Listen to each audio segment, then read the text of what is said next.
योग दर्शन कक्षा में आप सभी का स्वागत है।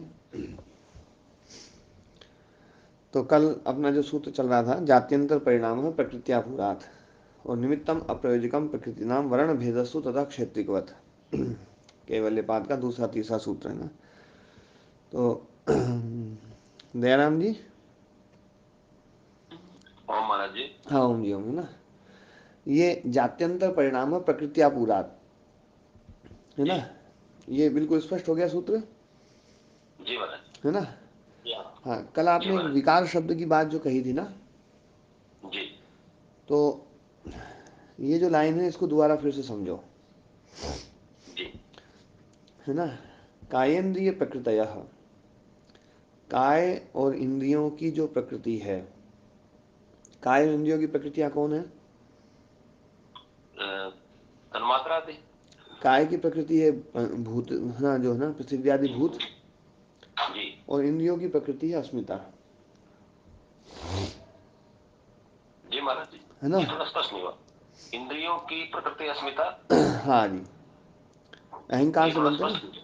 अहंकार से जी प्रकृतियां बनती ना, अस्मिता महाराज और जी, अहंकार। अहंकार से बनती है लेकिन उसमें उपादान कारण तो पंचभूत आदि होते होंगे।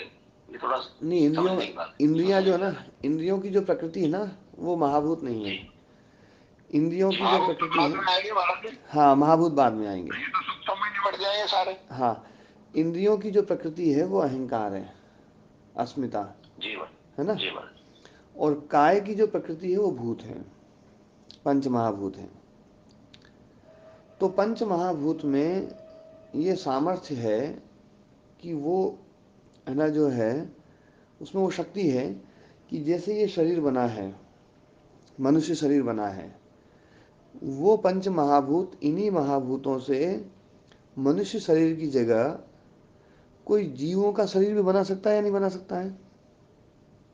जी बना सकता है। बना सकता है, मतलब मनुष्य शरीर भी बना सकता है, जीवों का शरीर भी बना सकता है, पेड़ पौधे बना सकता है, मतलब जो है ना, जो है मतलब ये योनियां हैं जो, इन योनियों का भी शरीर बना सकता है, तिर्यक योनियों का भी शरीर बना सकता है ना। और देव योनि का शरीर भी बना सकता है, मतलब ये पंच महाभूतों में ये शक्ति मौजूद है। तो पंच महाभूत उस शरीर की प्रकृति हो गई और प्रकृति में आपूरित है ये, है ना। मैंने कल भी बताया था, प्रकृति आपूरा जो है ना, प्रकृति आपूरा, ये प्रकृति करता है, प्रकृतिकृत और आपूरण महाराज है यहाँ पर। और महाराज एक हाँ शंका वो हाँ। बीच में उठ गई कि महाराज जी ये जैसे आपने बताया कि इंद्रियों का की जो प्रकृति है वो अस्मिता है। हाँ तो अस्मिता तो परंपरा से तो फिर भूतों की भी प्रकृति हो गई। हाँ, हो शरीर गई, की भी प्रकृति हो गई। हो गई, हो गई, जी महाराज। है ना। लेकिन क्या है, तो जो जी साक्षात प्रकृति होती ना, पहले वो देखा जाता है। जी जी जी महाराज। अपन ये नहीं कहते हैं जैसे घड़ा किससे बना, तो अपन कहते हैं घड़े की प्रकृति मिट्टी है। यूँ नहीं कहते हैं कि जी सत्वरजस तमस से बना है ना, जी या जी महाराज अहंकार से बिल्कुल बना स्पष्ट हो। है ना। हाँ, तो जी महाराज। तो शरीर का की जो प्रकृति है वो भूत है, इंद्रियों की प्रकृति अहंकार है, जो बिल्कुल जस्ट आफ्टर, है ना, जो बिल्कुल, है ना, व्यवधान रहित, है ना, अनंतर, अनंतर प्रकृति जो होती है ना, वो ये मानी गई है ना। तो जी महाराज। हाँ अच्छा, और ये प्रकृति आपूरात मैंने कहा था ना, प्रकृति का, है ना, प्रकृति का आपूरण। तो प्रकृति का जी आपूरण मतलब प्रकृतिकृत आपूरण, ध्यान रखना ये बात। प्रकृति को आपने कर्ता बताया था कल। हाँ, प्रकृति का आपूरण मतलब प्रकृतिकृत आपूरण। जी जैसे आचार्य से उपदेश, आचार्य का उपदेश, तो आचार्य से जी उपदेश मतलब आचार्यकृत उपदेश, जी महाराज। उपदेश का कर्ता आचार्य है। ऐसे ही आपूरण का कर्ता प्रकृति है ना। और आपूरण का मतलब है ना, मतलब आपूरित है उसमें, वो मतलब उसमें मौजूद है, मन मान के चले कि वो तो पहले से ही है। पहले से और ही है। उसके जो और ये इसलिए बताया जा रहा है कि उसके जो उसमें जो बाधक हैं उनको हटाना बस यही धर्म अधर्म का कार्य है। हाँ, तो इस ये सत्कार्यवाद जो है ना, जो सत्कार्यवाद है, मतलब कारण में कार्य मौजूद है, ये बात सत्कार्यवाद, ये न्याय मतलब सांख्य योग का प्रसिद्ध सिद्धांत है ये, जी महाराज। वो ये प्रसिद्ध सिद्धांत होने के कारण से इसको जो ना, इसको समझना बहुत जरूरी है। और ये चीज समझा करके ये जो प्रसंग लेकर के आए हैं, आगे जाकर के किसी चीज का खंडन और मंडन करने के लिए इन्होंने ये विषय यहाँ पर छेड़ा है, और ये समझाएंगे कि किस जी प्रकार से ये एक सैद्धांतिक चर्चा यहाँ पर की जा रही है। न्याय वैसे वो सांख्य योग की जो सैद्धांतिक चर्चा है, जो सिद्धांत है, उसको समझाया जा रहा है।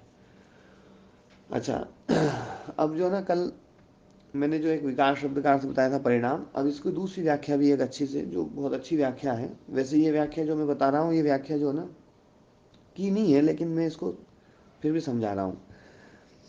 जी काय और इंद्रियों की जो प्रकृतियां हैं, सम सम विकारम अनुग्रहणंती। अनुग्रहणंती मतलब स्वयं स्वयं विकारम अनुग्रहण, अपने अपने अपने विकारों को ग्रहण करती है, अर्थात हाँ, अनुग्रहणंती का मतलब है अनुग्रहित करती हैं, जी अनुग्रह से, जी जी है जी। ना, अनुग्रहित करती हैं। अनुग्रहित करना मतलब, अनुग्रहित करना मैंने सहयोग करना। हाँ, अनुग्रहित करने का मतलब होता है, उपकृत, उपकृत। हाँ, उपकृत करने का मतलब क्या होता है, जैसे गुरु शिष्य के ऊपर अनुग्रह करता है, तो अनुग्रह करने का मतलब हो गया कि उसमें जो गुण पहले नहीं थे वो गुण उसमें डाल देता है, यही अनुग्रह है। जी ठीक है, मतलब उसको विशिष्टता प्रदान कर देता है। तो कायेंद्रिय की जो प्रकृतियां हैं, वो अपने अपने विकारों को, विकार मतलब प्रकृतियों का विकार, ये काय और इंद्रियां ही होंगी। तो काय और इंद्रियों की जो प्रकृतियां हैं, वो अपने अपने विकार को, मतलब अपने अपने कार्य को, कारण हो गया प्रकृति, कार्य हो गया ये काय और इंद्रियां, तो अपने अपने विकार को, मतलब अपने अपने काया को और इंद्रियों को अनुगृहणंती, विशिष्ट कर देती हैं, उसमें जी वैशिष्टता भर महाराज, देती है। जी प्रकृति महाराज, ही वैशिष्टता भरती है, प्रकृति कर्ता हो गई है ना, तो वो प्रकृति उसको है ना विशिष्टता से भर देती है, आपूरेण, आपूरण के द्वारा, है ना। धर्मादि निमित्तम अपेक्षमाणायति, धर्मादि निमित्त की अपेक्षा रखती हुई, बिना निमित्त के नहीं करेगी। निमित्त तो जी रहेगा, धर्म जी अधर्म कोई भी चीज है वो निमित्त रहेगा, उसके द्वारा जो है ना, वो प्रकृति इनको विशिष्टता से भर देती है। मनुष्य से देवत्व को बना दिया, या देवत्व से मनुष्य बना दिया, मनुष्य से तिर्यक योनि में पहुंचा दिया, तो ये प्रकृति ही सब कुछ करती है ना, जी महाराज, स्पष्ट हुआ। है ना। और ये बात गीता में कही ना, कि प्रकृति सब कुछ करती है। मया दक्षिण, मया दक्षिण सूयते प्रकृति सचराचरम, हाँ, है ना। हेतु नाने, ऐसे कुछ है। और एक श्लोक वो भी है ना, कि प्रकृति भूतानि निग्रह किम करिष्यति, जी जी महाराज, है ना। स्वाम स्वाम अधिष्ठाय प्रकृति, है ना, जो है ना, प्रकृति को लेकर के काफी वो किया है, ये प्रकृति सब कुछ कर रही है ना। और जी ये महाराज, सिद्धांत अपना भी है, कि वो जो प्रकृति है वही, मतलब वो सब कुछ कर रही है। तो ये बात जो है ना, यहाँ पर कही गई है कि कायेंद्रिय की जो प्रकृति है, वो अपने अपने विकारों को अनुग्रहित करती हैं, विशिष्ट कर देती हैं, वैशिष्टता से भर देती हैं। धर्म है तो, यदि धर्म है तो और विशिष्ट बना देगी, धर्म और किया आपने तो और विशिष्टता से भर देगी। मतलब जैसे धर्म के कारण से मान लीजिए आपका शरीर 100 वर्ष तक, है ना, जीवित रहता है, स्वस्थता पूर्वक रहता है, या उस, तो प्रकृति ही उस शरीर को उस विशिष्टता से भरती है। अधर्म के कारण से वही प्रकृति इन इंद्रियों को, इस शरीर को, है ना, उस प्रकार से कमजोर भी कर देती है। ठीक है, दोनों ही जी पक्ष हो महाराज। गए। धर्म अधर्म निमित्त से जैसा भी होगा उसी के अनुसार, जो पहले से ही आपूर्ण है प्रकृति का, वो हाँ, अपना कार्य कर देती है। हाँ, प्रकृति जो है वो आपूरित है, प्रकृति, है ना, जो है ना, उसमें मतलब, है ना, सारे धर्म मौजूद हैं। तो उस, मतलब उस विशिष्टता के आपूरण के कारण से, उस, है ना, उस विशिष्टता से उसको विशिष्ट, है ना, विशेषित कर देती है वो। जी महाराज, ठीक है, स्पष्ट हो गया। जी महाराज, एकदम स्पष्ट हो गया। हाँ जी। अब इसी बात को इस अगले सूत्र में बताया है। निमित्तम अप्रयोजकम प्रकृति नाम वर्ण भेदस्तु तथा क्षेत्रिकवत। निमित्तम अप्रयोजकम। निमित्त जो होता है वो अप्रयोजक होता है। निमित्त मतलब धर्म अधर्म ये निमित्त हैं। तो ये जो है ना ये प्रयोजक नहीं है। प्रयोजक मतलब, प्रयोजक माने इसमें नियोजित करने वाले, नियुक्त करने वाले। हाँ, प्रयोजक मतलब प्रवर्तक। जी प्रयोजक मतलब हेतु। तत्प्रयोजको हेतुश्च, सूत्र जी महाराज। है ना। हाँ, तो प्रयोजक होता है हेतु। प्रयोजक समझो पहले, फिर समझ में आएगी बात। जी देवदत्तः पठति, यज्ञदत्तः पाठयति, है ना। देवदत्तः पठति, तो पठन जी क्रिया का कर्ता देवदत्त है, और यज्ञदत्त उसको पढ़ा रहा है, तो यज्ञदत्त उसका प्रयोजक हो गया। उस पठन क्रिया का जो प्रयोजक है वो यज्ञदत्त है। माने कर्ता तो देवदत्त ही है। हाँ, कर्ता देवदत्त होते हुए भी नियोजक जो है वो प्रयोजक जो है यज्ञदत्त जो वो। है ना, यज्ञदत्त वो प्रयोजक हो गया, जी है ना। यज्ञदत्त प्रयोजक हो गया, यज्ञदत्त उसको पढ़ा रहा है ना। बालक पढ़ रहा है, गुरु पढ़ा रहा है, तो गुरु प्रयोजक है। गुरु उस क्रिया का प्रवर्तक है। गुरु नहीं रहे तो वो क्रिया नहीं होगी, वो बंद हो जाएगी। गुरु के हटते ही क्रिया बंद होगी। जब तक बालक पढ़ेगा तब तक गुरु को पढ़ाना ही पड़ेगा, गुरु को रहना पड़ेगा।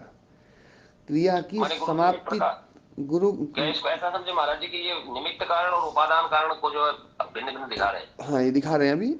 अभी ये प्रयोजक को प्रकृति समझा रहे उपादान कारण है। हैं। हाँ, अभी जी प्रयोजक समझाएंगे जी कि जब तक क्रिया है, जब तक क्रिया चल रही है, तब तक उस प्रयोजक का वहाँ रहना जरूरी है। प्रयोजक के बिना वो क्रिया नहीं हो रही है। उस क्रिया का वो जो ना, जो पाठयति, अब क्रिया आ गई, उस पाठयति का कर्ता तो यज्ञदत्ती जी है ना। जी पाठयति क्रिया का कर्ता यज्ञदत्त है, गुरु है। और वो गुरु जब तक वो क्रिया नहीं चल रही, जब तक चल रही है, जब तक उसका मौजूद रहना जरूरी है, उसका सक्रिय रहना जरूरी जी है ना। लेकिन जी किसान का ऐसा उसमें नहीं है। किसान ने केवल जो है ना मिट्टी हटा दी, अब किसान का मतलब है ना, वहाँ रहना जरूरी नहीं है। माने क्रिया में सतत उसका रहना जरूरी नहीं है। हाँ, जी तो प्रयोजक का ये तात्पर्य हुआ। हाँ, प्रयोजक जो है ना, अप्रयोजक मतलब उसमें सतत नहीं रहेगा। तो प्रयोजक जो होता है प्रवर्तक होता है। प्रयोजक मतलब प्रवर्तक, है ना। तो जो जी निमित्त है ना वो प्रवर्तक नहीं है। निमित्त जो है ना, निमित्तम अप्रयोजकम प्रकृति नाम। प्रकृति का, है ना, जो है ना प्रवर्तक नहीं निमित्त। प्रकृति तो स्वयं ही प्रवर्तित होती है। निमित्त जो है ना वो क्या करते हैं, वो केवल आवरण का भेद करते हैं बस। वर्ण भेद, ततः, ततः मतलब निमित्तात्, उस निमित्त से तो केवल वर्ण भेद होता है। वर्ण मतलब आवरण, भेद मतलब क्षय, है ना। भेद का अर्थ जो ना एक हाँ महाराज जी, हाँ जी। प्रकृति को परिवर्तन करने के लिए फिर वो निमित्त कारण कोई नहीं लगेगा। है, प्रकृति को परिवर्तित करने के लिए निमित्त कारण कोई नहीं लगेगा। नहीं, निमित्त तो होते हैं, पर निमित्त प्रवर्तक नहीं प्रकृति होता है।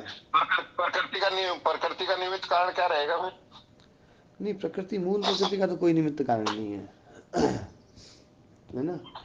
पर अभी जो ना यहाँ जो चर्चा चल रही है वो ये चर्चा चल रही है कि जो है, मान लीजिए किसी का जो शरीर है, वो शरीर जो है उसमें कोई परिणाम हुआ, जात्यंतर परिणाम हुआ, कोई दूसरी जाति बदल गई या कुछ और चीज बदल गई, कोई भी परिणाम हुआ, तो वो हाँ जो उसका तो परिणाम, प्रकृति रहेगी। तो वो उसका जो तो प्रकृति रहेगी, वो तो आपने पढ़ा दिया। तो वो जो परिणाम है, वो परिणाम प्रकृतिकृत है या निमित्तकृत है।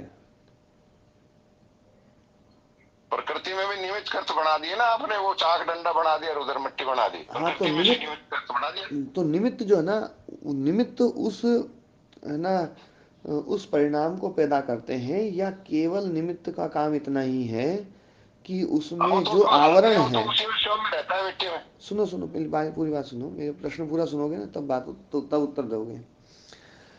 प्रकृति का, प्रकृति कोई, है ना, परिणाम कर रही है, मतलब मान लीजिए इंद्रियों में कोई परिणाम हुआ या शरीर में कोई परिणाम हुआ, तो वो जो परिणाम है वो प्रकृति कर रही है या जो निमित्त हैं वो कर रहे हैं।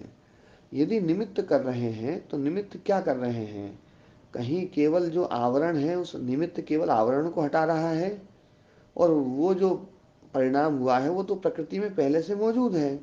क्या ये है प्रोसेस, या प्रकृति में मौजूद नहीं है, निमित्त उस परिणाम को पैदा कर रहा है, प्रकृति में पहले मौजूद नहीं था। ये दो चीजों पर चर्चा है। प्रकृति में ही मौजूद था महाराज जी, वो तो आवरण को ही हटाएगा बस, और क्या हाँ, तो करेगा। फिर निधि पहले मौजूद है, तो फिर वो हाँ प्रवर्तक नहीं हुआ, निमित्त प्रवर्तक नहीं हुआ। प्रवर्तक तो तब हो जब वो पहले से हो नहीं उसमें, तब तो उसमें प्रवृत्ति कराए हाँ वो तो ठीक है पहले महाराज। से ही आपूरित थे, तो आपूरण के कारण से वो प्रवर्तक नहीं हो सकता है। तो फिर निमित्त जो है ना, निमित्त परिवर्तन नहीं होता, ये बात समझाना चाह रहे हो। हाँ, निमित्त जो है ना प्रवर्तक नहीं होता है, केवल वो वर्ण भेद करता है। पूर्ण भेद करता है। वर्ण भेद मतलब आवरण भेद, जो हाँ समझ रुकावट है गया उस महाराज जी, रुकावट को आकार हटाता बदल है। देगा, उसका आकार बदल देगा। नहीं, रुकावट को हटाता है बस केवल। हाँ रुकावट को हटाना या आकार बदलेगा, हटेगी जब हाँ, दूसरा आ जाए। हाँ, रुकावट हटी तो फिर जो भी चीज आएगी वो आ जाएगी। ठीक है ना। ठीक है महाराज। तो जो है यहाँ पर ओम निमित्त को अप्रयोजक बताया है। हाँ जी।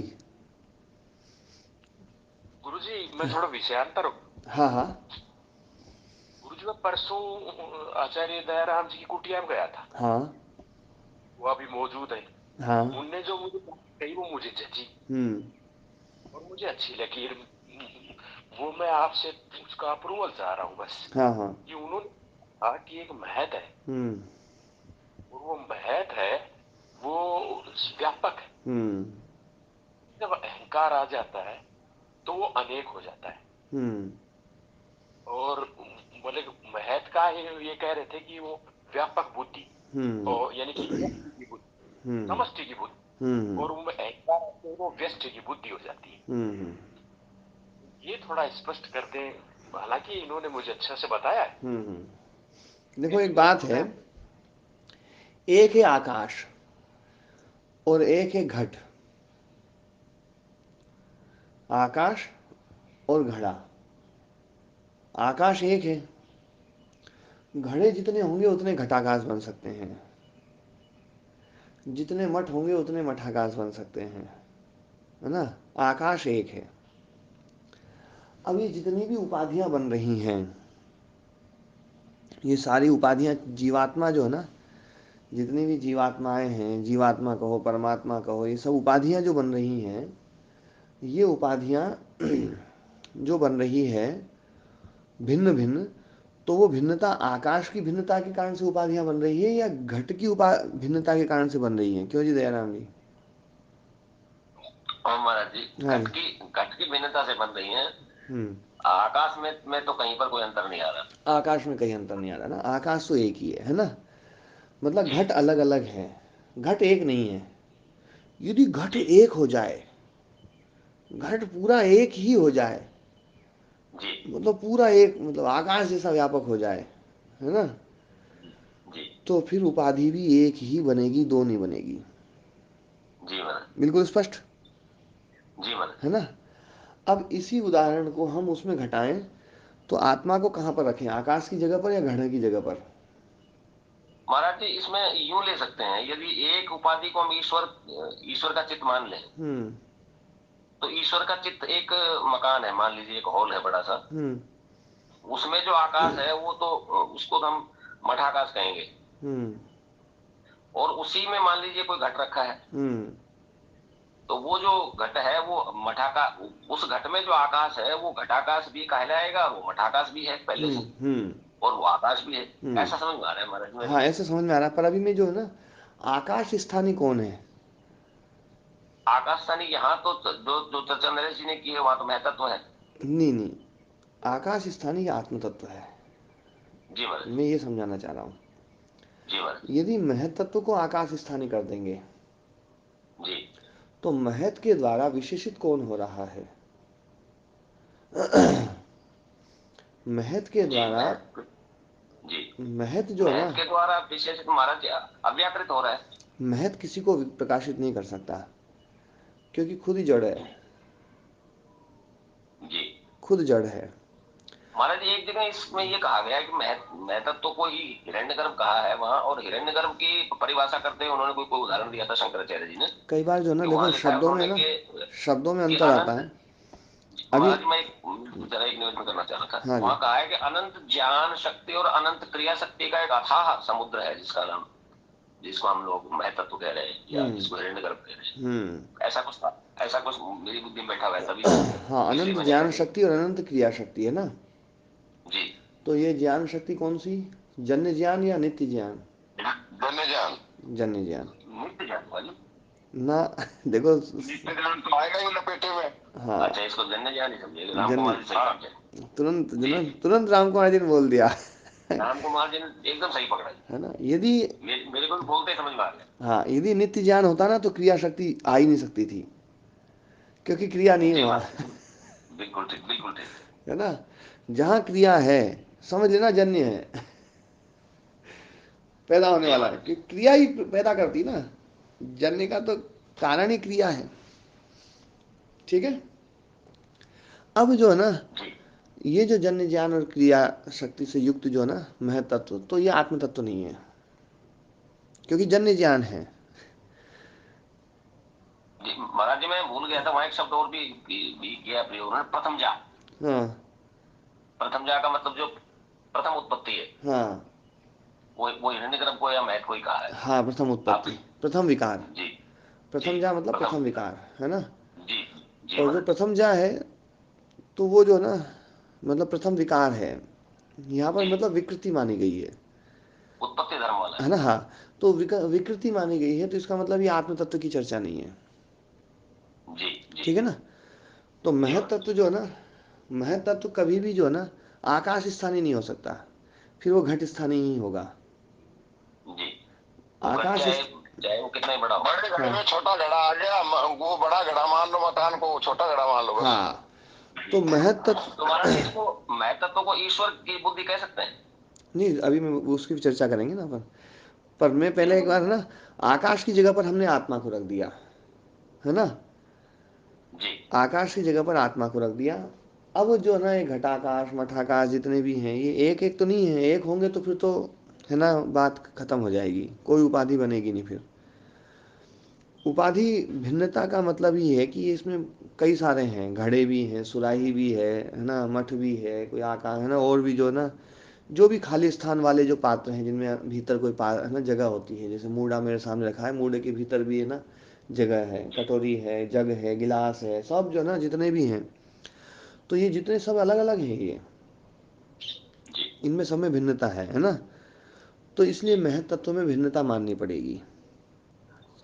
महत तत्व को हम एक नहीं मान सकते फिर।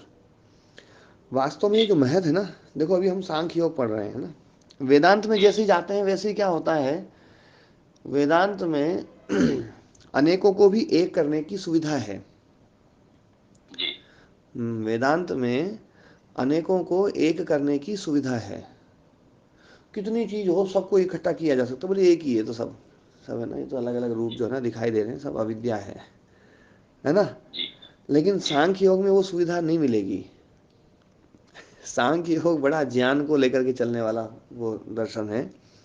तो यहाँ आपको बिल्कुल अलग अलग करना पड़ेगा, और बिल्कुल अलग अलग करना पड़ेगा, तो आपका महत अलग है, मेरा महत अलग है, और परमात्मा का महत बिल्कुल पृथक है।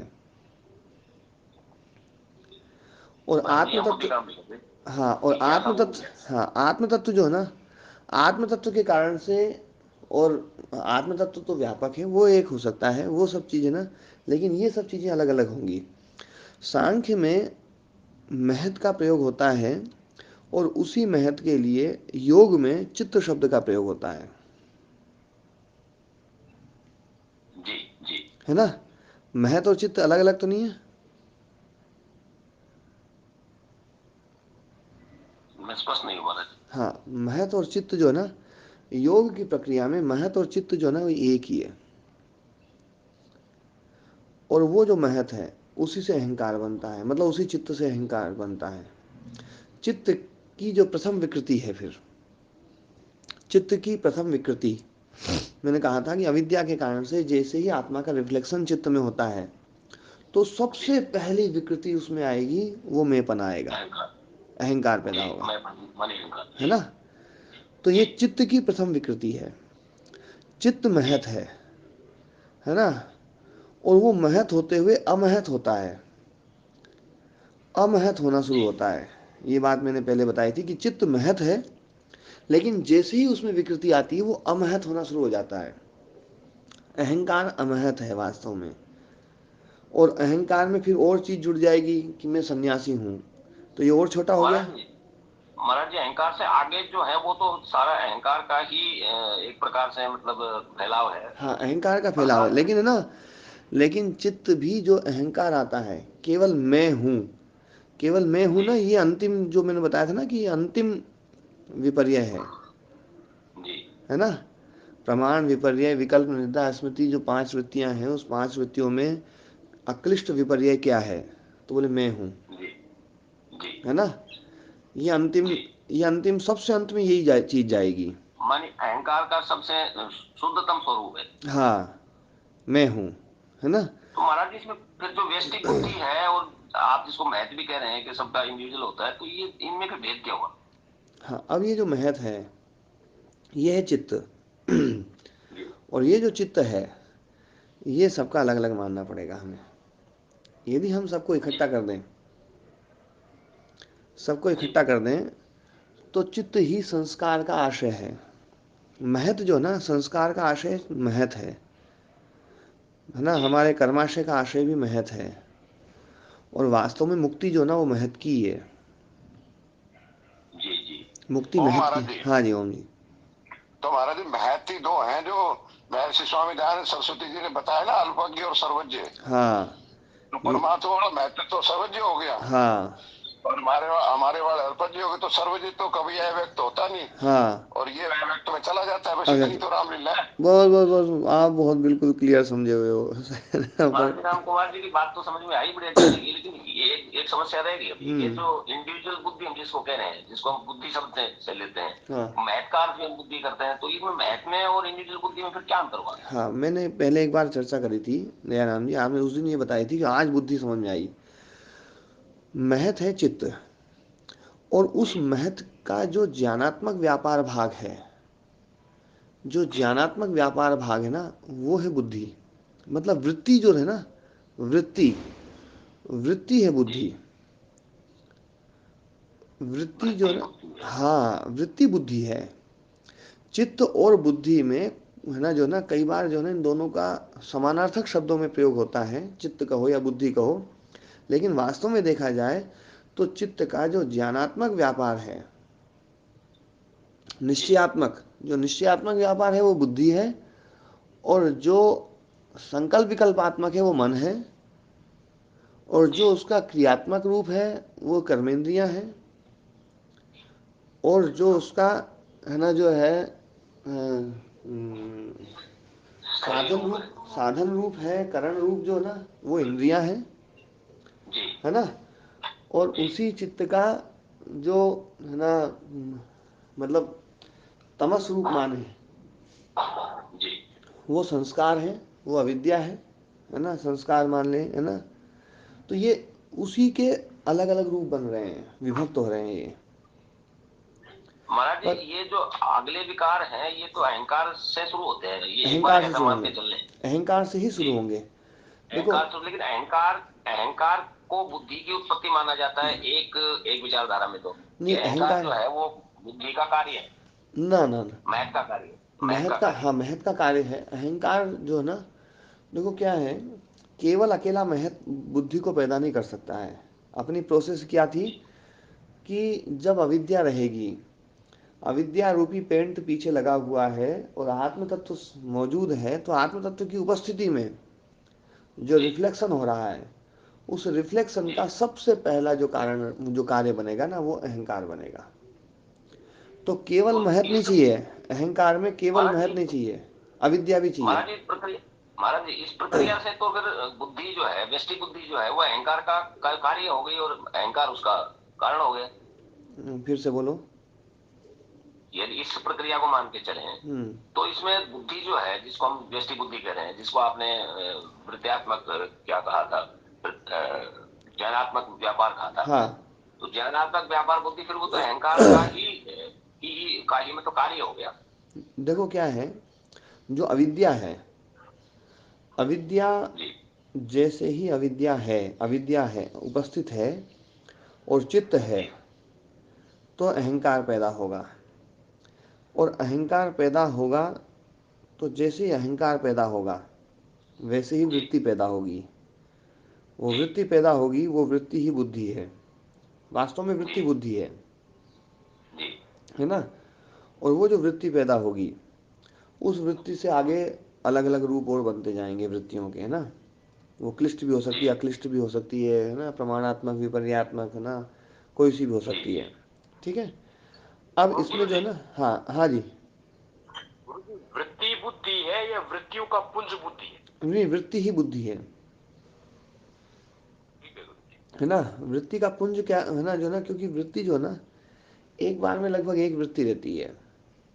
एक वृत्ति है तो भी वो बुद्धि है, बहुत सारी वृत्तियां हैं तो भी बुद्धि है, मतलब बुद्धि वृत्ति है, बुद्धि, तो है गुरु ना। जी, वृत्ति से संस्कार बढ़ गए तो फिर संस्कारों को बुद्धि मान। नहीं, संस्कार, वृत्ति संस्कार को पैदा करती है, लेकिन संस्कार भी वृत्ति को पैदा करते हैं। ये तो दोनों एक दूसरे के ऊपर आश्रित हैं, है ना। जी गुरु जी। हाँ, पर ये प्रोसेस अपने अपन और आगे, गुरुदेव आगे भटक जाएंगे। हाँ माता जी, अभी रुक जाओ, हाँ थोड़ा सा रुक जाओ आप, है ना, अपने प्रश्न को रोक के मैं रखो। ये पूछ रहा हूँ, अभी रुको, अभी रुको। महत्व घटता बढ़ता माना जाएगा क्या? हाँ रुक जाओ, रुक जाओ। तो महत तत्व जो है ना, महत तत्व है चित्त। ये जो चित्त है ना, जिसको लिंग कहा है ना, महत कहा है, ये जो लिंग है ना, ये लिंग है, ये लिंगित करता है, इसलिए इसका नाम लिंग है। लिंगयति गमयति बोधयति इति लिंगम। किसको, है ना, लिंगित करता है? पुम प्रकृति को। जी तो है ना, पुरुष भी इसी के कारण से पता चलता है। जी महाराज। इस महत में वृत्ति चल रही है, इस महत में, है ना, अस्मिता उठ गई है, इस महत के कारण, इस महत में सब कुछ हो गया है, तो इसका मतलब है कि पुरुष है तभी सब कुछ है। बिना जी पुरुष की उपस्थिति के इस महत में कुछ नहीं हो सकता। मानी इस प्रकार से तो फिर ये लिंग दोनों का हो गया, प्रकृति का भी और पुरुष का भी। हाँ, पुम प्रकृति का दोनों का लिंग है वो। जी और प्रकृति को तो लिंगित करता ही है स्वयं, जी। है ना, इसलिए वो माने लिंग है। प्रकृति को लिंगित करता है, और अनुमान से फिर ये ज्ञात होता है कि पुरुष भी है। पुरुष को भी लिंगित करता है, इसलिए पुरुष का लिंग है ये। इसलिए वहां पर कहा गया ना, इच्छा द्वेष प्रयत्न सुख दुख ज्ञानानि आत्मनो लिंगम। आत्मलिंगम। जी जी। वो लिंग शब्द जो ज्ञान ना, ये जो कहा गया ना, वो जी। यथार्थ रूप से जो ना महाराज लिंग। जी, आत्मा के गुण बता के बहुत पढ़ाता था, मैं लोगों को बहुत हाँ पढ़ाता था आत्मा के गुण बता के। हाँ, जी पर ये गुण नहीं है, ये लिंग है। और ये सारे के सारे जो, है ना, गुण महत के हैं, पर महत के होने पर भी ये लिंग आत्मा के हैं। आत्मा जी। को लिंगित करते हैं ये, आत्मा माने को ये लिंगित। चित्त चित्त के तो गुण हो गए, हाँ, चित्त के गुण हो गए और आत्मा के लिंग हो गए। आत्मा के लिंग हो गए। जी यदि चित्त में ये है तो समझ लेना आत्मा है, और यदि ये नहीं है तो समझ लेना आत्मा नहीं है। तो ये है, दिखाई दे रहा है, इसका मतलब है आत्मा है, आत्मा की उपस्थिति है। आत्मा की उपस्थिति से जो है ना, तो अभी इसको इसलिए अपन ने महत तत्व को इसलिए अपन ने लिंग कहा है, इसका नाम लिंग कहा। वो जो वहां पर कहा ना, दूसरे पाद में, साधन पाद में 18वां सूत्र, 18वां 17वां 18वां सूत्र, बहुत उसमें अपन ने खूब, है ना, चर्चा करी थी, बहुत दिन तक चर्चा चली थी उस पर, जी। है ना। प्रकाश महाराज जी, हाँ जी, महाराज जी, एक शब्द और बोलूंगा, मेरे से रुक्यो नहीं यार। हाँ आत्मा तो सब जगह है ही। हाँ ये अगर लिंगित करें तो समझ लो अविद्या है ही। हाँ, विद्या है। अविद्या हटी नहीं है अभी। हाँ, ये ठीक है। बिल्कुल सही है। तो ये जो महत है ना, अब ये, है ना, यदि एक ही मान ले अपन, सबका एक मान ले, तो सबका एक मानने में दिक्कत आ जाएगी। आत्मा सब की एक मान ले तो कोई दिक्कत नहीं रहेगी, क्योंकि आत्म जैसे, एक बात है, जैसे पुतला है, पुतला है, पुतला सबको डरा सकता है। 10 पक्षी आए तो 10 पक्षी डर सकते हैं, 20 आए तो 20 भी डर सकते हैं उससे, 50 आए तो 50 भी डर सकते हैं, 100 आए तो 100 भी डर सकते हैं, 1000 आए तो 1000 भी डर सकते हैं। कोई संभावना हो सकती है? जी महाराज जी, है? डर सकते हैं बिल्कुल, चाहे संख्या जितनी ज्यादा हो। हाँ, जितनी ज्यादा संख्या हो, बस ये है कि पुतला उतना बड़ा बनाना पड़ेगा ताकि दिख जाए उनको, है ना? जी तो मतलब पुतले का आकार बढ़ाते जाओ, बढ़ाते जाओ, और पुतले का आकार यदि आत्मा जैसा कर दो कि सब जगह है, तो कितने भी पक्षी डराए जा सकते हैं उससे। तो जो डरने वाला है ना, वो आपको पर्टिकुलर रखना पड़ेगा, एक एक रखना पड़ेगा, है ना, अलग अलग। उसको अलग अलग को अंग्रेजी में क्या बोलते हैं?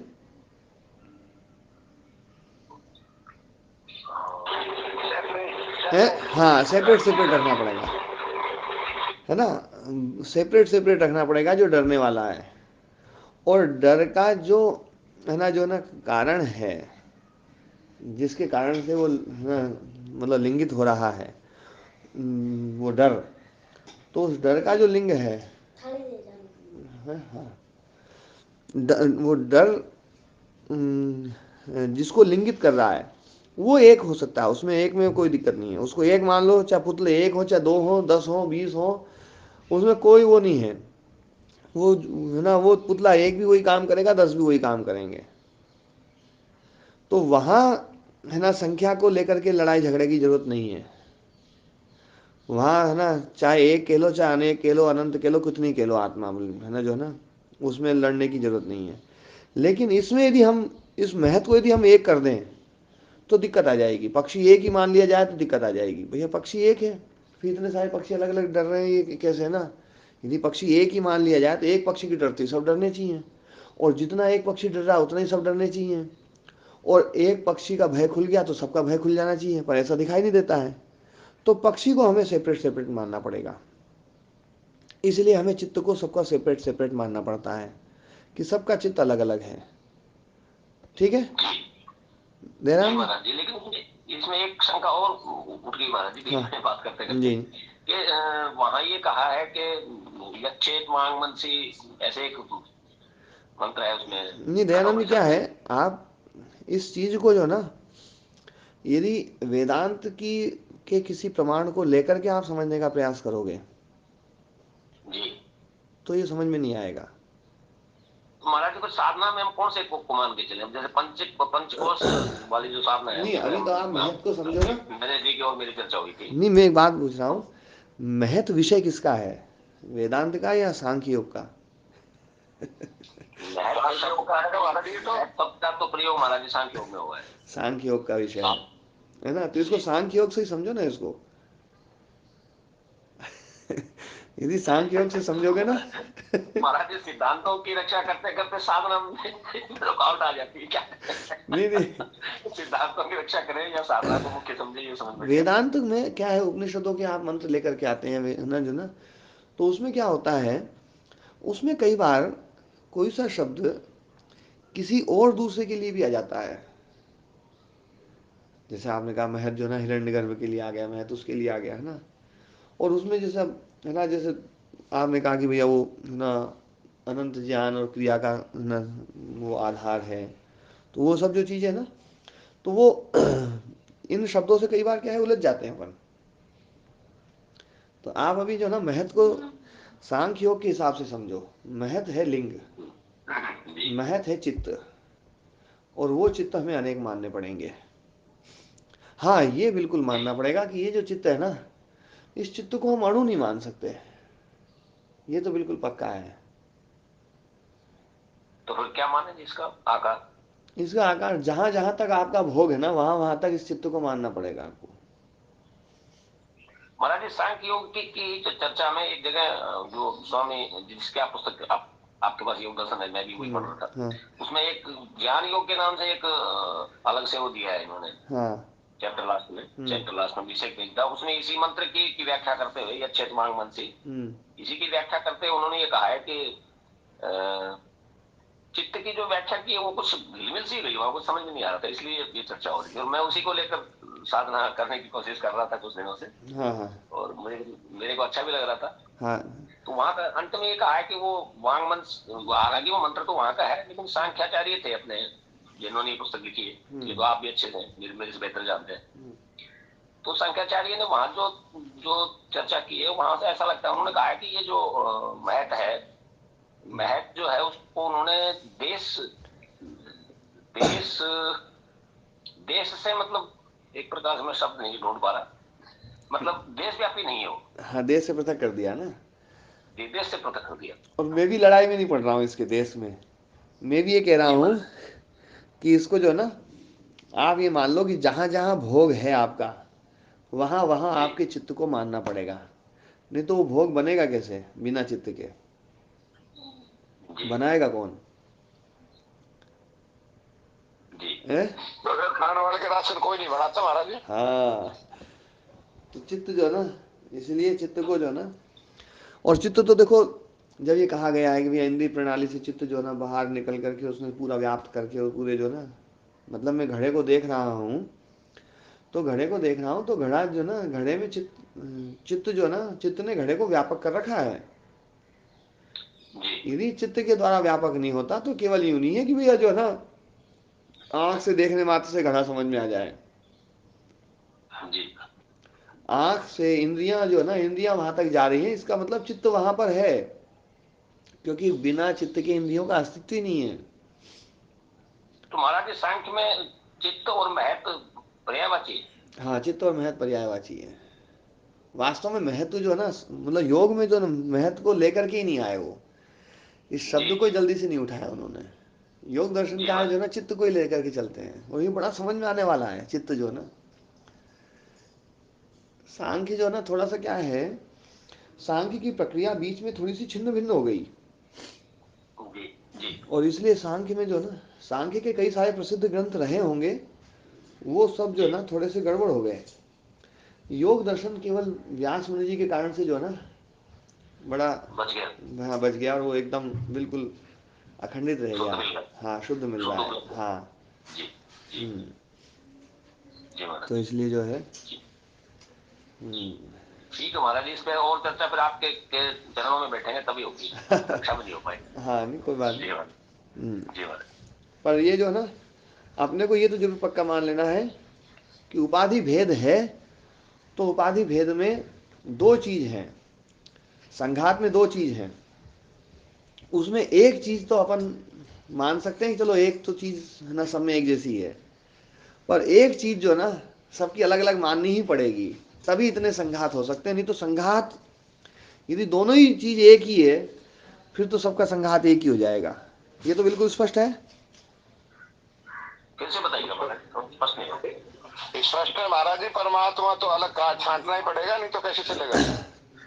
संघात जितने भी हैं उसमें जी परमात्मा भी और सब जीवात्मा भी, जी तो उसमें संघात में यदि संघात को पृथक पृथक करना है, अलग अलग करना है, जी यदि संघात को अलग अलग करना है, तो जो है उसमें आप एक चीज को तो है ना जो है, भले ही ये मान सकते हो कि चलो सब में एक जैसी हो, सब में एक ही जी है, लेकिन एक चीज को तो पृथक मानना ही पड़ेगा, तभी संघात में पृथकता आएगी। जी। बात, यदि संघात का सिद्धांत हमें लेकर चलना है, तो संघात को बनाए रखने के लिए कुछ ना कुछ भिन्नता बना के रखनी पड़ेगी। मतलब संघात यदि मान लो 10 हैं, जी और 10 संघात हैं, तो एक चीज उसमें आप एक जैसी मान सकते हो, एक चीज को एक ही मान सकते हो, पर दूसरी चीज को आपको सब में अलग अलग मानना पड़ेगा, तभी जी संघात महाराज। 10 बनेंगे, नहीं तो संघात ही 10 नहीं बनेंगे। जी महाराज। मतलब यानी यानी आत्मा भी आत्मा एक, को तो एक मान सकता है। आत्मा भी एक और महत आत्मा भी एक। आत्मा को तो एक मान सकते हैं, लेकिन महत्व को एक नहीं, एक मानने से वो सिद्धांत भंग होगा। हाँ, सिद्धांत भंग हो जाएगा, फिर संघात एक ही रह जाएगा, फिर दो नहीं हो सकते फिर, जी जी है जी ना। जी। आ रहा है समझ में। हाँ जी, और फिर संघात यदि एक हो गया, तो एक की मुक्ति से सबकी मुक्ति हो जाएगी, हाँ, सबकी मुक्ति हो जाएगी, सही है। है ना। इसलिए जी संघात में जो है ना, संघात तो आत्मा और महत का ही है ना। जी जी। है। आत्मा, हाँ जी, आत्मा और महत्व का है, आत्मा और प्रकृति से उत्पन्न जो पहला चित्त कहें, मतलब चित्त मत कहो भाई सांख्य की दृष्टि से भी, क्योंकि महत को चल रहे हो आप, इसलिए जो है ना मैं चित्त शब्द का प्रयोग नहीं करूं। तो आत्मा और महत का ही संघात जी है ना। जी तो वो जो जी संघात है ना, वो पृथक पृथक मानने के लिए हमें महत को अलग अलग मानना पड़ेगा, या फिर महत को इकट्ठा कर देना, आत्मा अलग अलग मान लें, है ना। यानी संघात महत ही है, और महत केवल संघात एक है नहीं, संघात तो अनेक है। हाँ, इसलिए चित्त, इसलिए महत अनेक मान्य होंगे। अनेक मानने पड़ेंगे, ठीक है। जी महाराज, हाँ जी। जी महाराज, जी और गुरुदेव मेरे प्रश्न का उत्तर दीजिए। हाँ जी। मैंने दयालु जी से पूछा था एक बार, मैं कहा महत्व घटता बढ़ता है क्या गुरुदेव, ये बताइए मेरे को। हाँ, चित्त जो है ना, मैंने, हाँ जी चित्त जो है ना, ये जब चर्चा करी थी मैंने कि महत जो ना अमहत हो जाता जी है ना। एको हम बहुश्याम, मैं एक हूँ बहुत सारा हो जाऊं, बहुत सारा हो जाऊं, वो एक हूँ तो एक अपने एक एक के लिए एक एक, फिर मैं बहुत सारा हो जाऊं, अलग अलग रूपों में विभक्त हो जाऊं, है ना। जी तो वो अलग अलग रूपों में विभक्त हो गया। तो वो अलग अलग रूपों में विभक्त होता ही है, वो घटता बढ़ता है। अच्छा। तो मैंने एक दिन दयालु जी से पूछा था, मैं को मेरे को ध्यान में एक आवाज है कि जब तक महत्व नहीं टूटेगा तब तक मुक्त नहीं हो सकते। हाँ, और तो माता जी इसका आपके जो है ना टूटने बहुत का सारे प्रश्नों मतलब का क्या है उत्तर जो है ना गुरुदेव? दयालु जी दे सकते हैं। ये बहुत बढ़िया आपने पकड़ा है ना चैनल, है ना, जो है ना जो है। हाँ, ये तो पर आप महत्व उनसे टूटने पूछ का लिया करो ना, मतलब तो क्या आप है मेरे से मत गुरुदेव? पूछा करो फिर। ना ना, वो मैंने मेरे समझ में नहीं आया गुरुदेव, इन्होंने थोड़ा बोला तो था, नु बोले गुरुदेव से समझेंगे। महत्व टूटने का मतलब क्या है, इसको टूटना किसको कहेंगे गुरुदेव? वो तो मुक्ति है। संघात टूटना, अविद्या का खत्म होना ही महत का खत्म होना है। अविद्या खत्म हुई, महत खत्म हो जाएगा, महत अव्यक्त में चला जाएगा। हम्म। जी हम्म। तो अब हमारी ठीक है जो है गुरुदेव, धन्यवाद। खीर आ चुकी हुई है जो है ना। हाँ जी ठीक, धन्यवाद गुरुदेव आपका। हाँ, जो है। हाँ दर्शन माता जी, करा आप दो माइक को हमसे बंद बाल कर दीजिए। ओम महाराज जी। हाँ जी।